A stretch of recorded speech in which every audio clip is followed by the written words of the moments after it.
My husband and I co-founded the lab. We come from the industry that's called community media. So some people know us as public access television. We were experimenting with VR. We had been trying to think about the intersection of traditional media and new media. And so we came up with this idea, hey, we have a public access television station. We run a community media arts organization. Why not help people understand the power of emerging media and how we could really expand our mission of community media into the VR AR space. On any given day, you'll come in here and you'll see youth participating. We have community journalism programs that are exploring marginalized voices in our communities.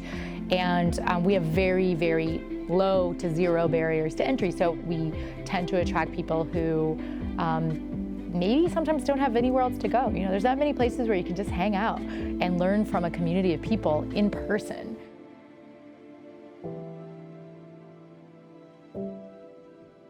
Community XR as a field is a huge priority because if we can build that field, it will have a long-term impact on how people in the world see VR as a tool for impact and as a tool to be used by the community. All of these really amount to helping people understand their potential and what they have access to through community media and through Community XR, and then enabling them to have the resources they need to tell the stories that they want to tell. In traditional media, you just have a screen this big. And I, as the director, I'm deciding what you get to see. I'm choosing who has a voice.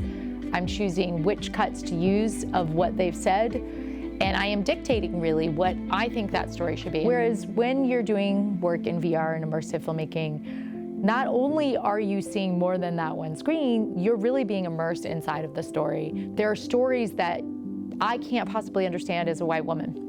If I can put myself inside of a story, I'm not gonna ever know what it's like to be in anyone else's shoes. But if I can put somebody in an immersive, visceral story that they're gonna connect with in a physical way and have a different understanding with, there's gonna be something that shifts for them. There's something that happened to them in that moment where they're changed, even maybe just a little bit.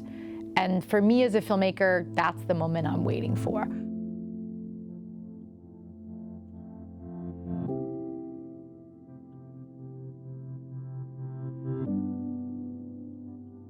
Right now, the next big concern that we have is that we get funding from the cable companies. The town gets funding, we get funding to fund our Community Media Arts Center and run the community cable channels.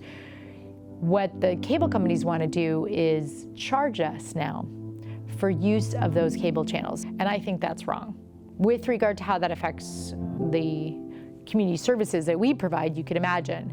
You know, I think we've only begun investing in the Public VR Lab's work, and we've had tremendous success in just 4 years, and it would be a real shame if that investment would have to stop.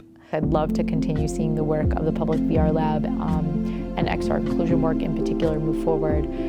I hope that that will happen.